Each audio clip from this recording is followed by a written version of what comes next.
Okay, so for my DIY project, I made an actual book. The whole process is called bookbinding, and it really didn't take as long as I thought it would, but I really did enjoy making it. It took about maybe like close to $170 to make, but that's because I did like the old-fashioned, like serious traditional way of doing it. Maybe not that serious because I'm thinking of medieval times, but more or less I did it all by myself and even started writing in it.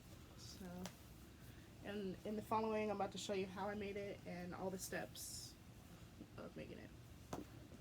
Say hi, Claire. So first I went to the duck store and I got 2 pads of 12 by 17 sketching paper. In the picture it shows drawing paper, but I wanted the book to be bigger, so I went back and got 2 new pads of sketching paper and then just used the drawing paper for a little book I'm making for my roommate's brother. So then I also used cement, contact glue, and PCV glue. The PCV glue is basically for the paper when I'm done with the spine, and then the contact glue is for the leather that I put on the book. And then I use unwaxed thread and beeswax. Typically you should use waxed thread, but since the duck store didn't have any, I was like, okay, I'll just use unwaxed and use the beeswax. You can definitely go someplace else, but for convenience, I just mostly for the miscellaneous tools, I just went to the duck store. And then I got clips just because I didn't have any clamps, some jute cord, some pretty paper to decorate on the inside of the book, 5 milliliter thick leather for the outside, and then a chair for the book binding, and then some thick cardboard for the hardwood cover. Okay, so basically after I folded the paper, I just used it as measurement guideline for the hardwood cover. And I used 2 layers of the cardboard basically because I wanted it to feel like a real hardcover book. And after cutting it out, I decided I'll just go ahead and start working on the book binding process itself. But after looking at the chair and trying like 5 different ways to string it through like the loops, I realized I wasn't going to be able to stick the needle through and have it be like a tight spine. So the next clip is just me basically talking about how I got to the string method I needed. So I'm trying to get this to look like, but I can't because, you know, the chair. So I'm about to figure out how to run the string through this area and stick through. So you're going to, I don't know yet. Let me figure this out. So I ended up just putting it on the table and just using the bottom legs to run the jute string through. It really didn't take that long overall to get the whole spine binded.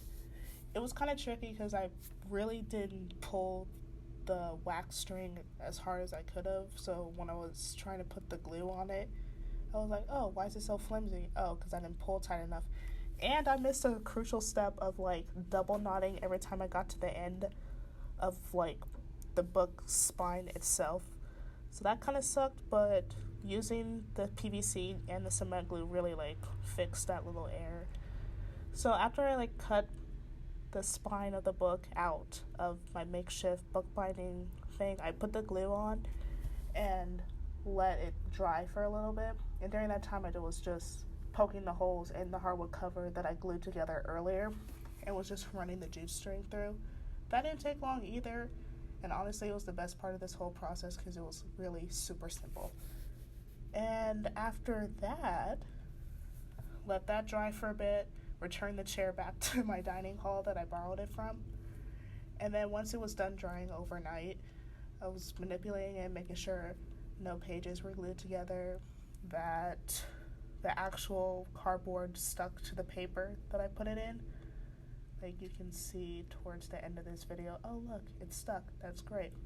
So I decided, alright, let me make it look pretty. So I went back to the duck store, got the pretty paper, and then I went to Oregon Leather, and honestly, I thought the leather was going to be the most expensive part of this whole process, but honestly, it was the paper. I got the leather for like $20. So if you just look around in the Eugene area, you'll find some pretty good deals.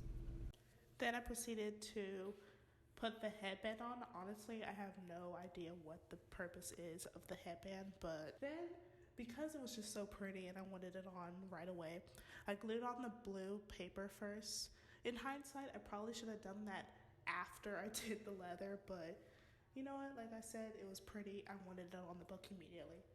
And then after that, I was gluing or prepping to glue the spine with the cement glue. I really like this brand of cement glue because it was like super strong, and as I was putting it on, it stuck on like immediately. The girl in the video also said I should do like the bondage type thing with the yarn to make sure like the spine, like the ridges from the cord was protruding through to make it look like an actual old book. So I said, okay, let me just do that. And then after that, I just had it sitting down while I cleaned up, let it dry for at least an hour. After I was done, I was yanking on the leather. I just wanted to make sure that the spine was completely dry before I started gluing on the front and back cover of the book. Once again, it didn't take that long for everything to dry. Maybe about an hour, hour and a half, depends on if it's in the sun or not. But once I had everything completely dried and attached to each surface, I clamped it down with the clips.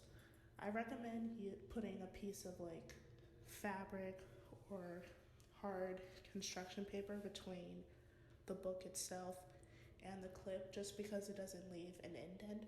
I wish I had known that beforehand, but you know, you fix mistakes along the way. And earlier I said that I probably should have put the blue paper on after I did the leather, because on this one spot there is glue on the blue paper and it obviously wasn't as pretty as it was before.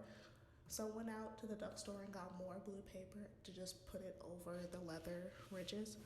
And honestly, it does look way better than having the leather flaps on top of the blue paper. And with all of that, I finished the book in about 3 days' time. And that's the end of my video. I have to say I really enjoyed the process overall. If I have time and money in the future, I'd probably do this again and honestly make it an Etsy hobby. But yeah, that's it.